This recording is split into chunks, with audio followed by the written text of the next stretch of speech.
garden is now separated and contained, and our front yard is now a magical fenced-in garden oasis. It's both making the garden feel very special and like set off on itself, and it also makes the space a lot nicer for being able to have kids out and not having to worry, as well as for this little man. So Goose is loving the fence. It's been about a year in process of wanting a fence to keep deer out. This is a 4-foot cedar fence, and it wouldn't keep deer out. So we would potentially do something else to extend the top if it was an issue, but for right now, we're just enjoying it. We also planted some asparagus.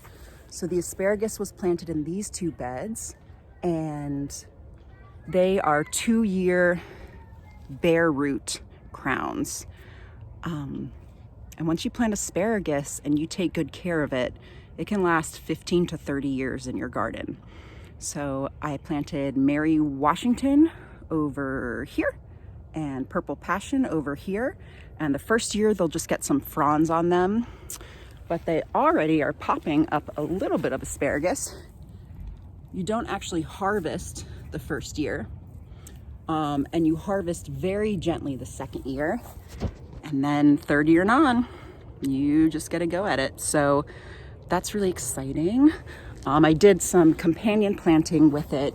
This is comfrey, which is a medicinal plant. And that is good at deterring asparagus beetles. Another big development, we got a cattle panel trellis. So I've seen these all over and haven't been able to transport, but I had an old student of mine when I taught art.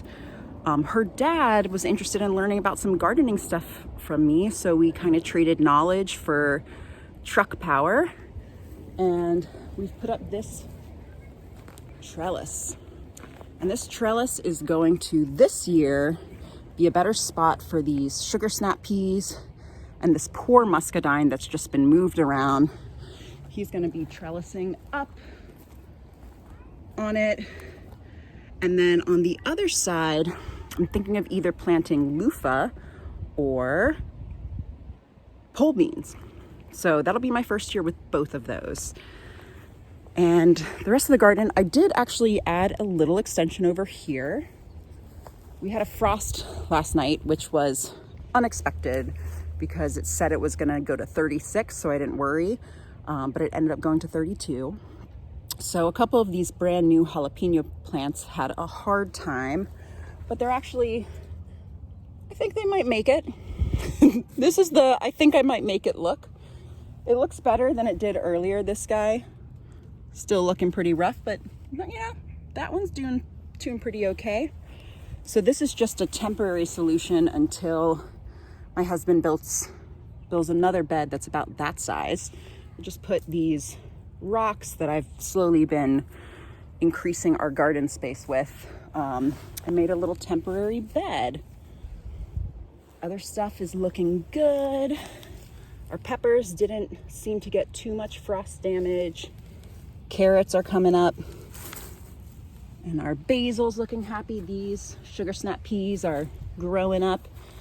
Lettuce is still in full production. This is cut and come again, which is great. You can see where I've just cut it off. And then it grows again. So this has already been harvested twice around. Lettuce has been the biggest success so far of this year, which has been awesome. We got some new strawberries that are going to be coming. We got lots of the flowers, and you can see some of the little buds, little baby strawberries. So strawberries, these strawberries are several years old, but they've moved a couple of different times, and this will be their second year in this bed. And we basically just pick from the bed. That's kind of how it goes. Just pick as much as you can from the bed before the birds or the squirrels get them. Kale's looking good. It's getting towards the end of its season. Oh, this is blueberry. The kale's over here. We got some more peppers, the stinging nettle, and it's spring. There's our sorrel. Everything is starting to bloom. Even these blueberries, it's just magical. They were once little flowers, and now they're these little buds. They're these sweet little buds. It's just so cool. It's really majestic in the garden in spring. And that's a lot of what I'm feeling, is just the majesticness of everything blooming. This is another garden bed with some sorrel and lettuce and onions. We've got some ground cherries that also survived the frost. And these guys are gonna come up. You can see they're starting to flower and they're delicious. Ooh, we got a ground cherry right here. So, right here. My camera work is not the best, but I don't know if you're able to see it. Yes, right there. Right there is a little ground cherry. So that guy looks kind of like a little tomatillo, and it will turn yellow and it will drop to the ground, and you'll be able to tear the little skin off of it and just eat it and harvest it right from the garden. I found another one. So they are awesome, and they will self-seed. But I grew these from seed, and we'll see if the other ones that I buried in the soil last year to try and force self-seeding will come up once the weather gets hotter. This is the perennial garden. And this guy has got some flowers in different spots. These are budding flowers. We got some purples and some pinks.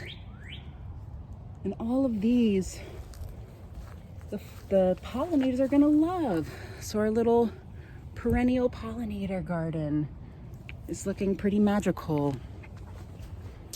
And what's really exciting, other than all these amazing things of things blooming and the fence getting up and a big trellis being formed and the garden space feeling just its own sense of seclusion, is that I got my husband to build a ginormous garden bed.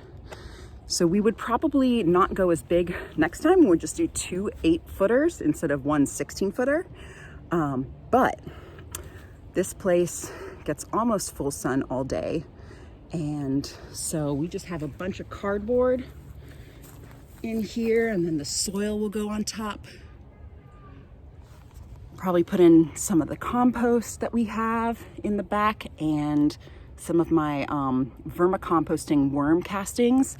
Get the soil really nice and add in some blood meal, and they should be set. So this bed, we will grow okra and bush beans from seed in there, and those both can be directly sown, just planted right into the earth. And then we got some new grow bags stuff. We got some more kale, but we've got eggplants.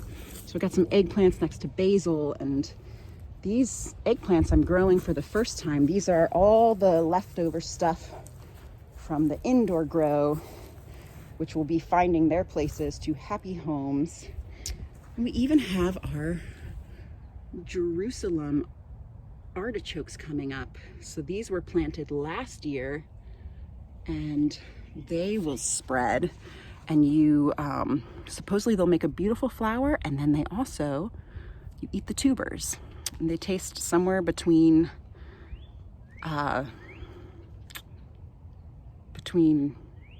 potatoes and artichokes. We'll see. I've never tried them, but I've been very excited.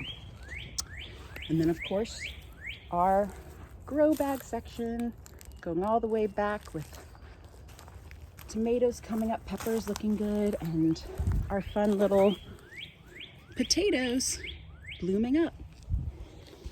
So that is our spring mid-April garden tour. Even a day after a frost, things are looking great. There's so much potential. It's great to just get out in the garden, get your hands dirty,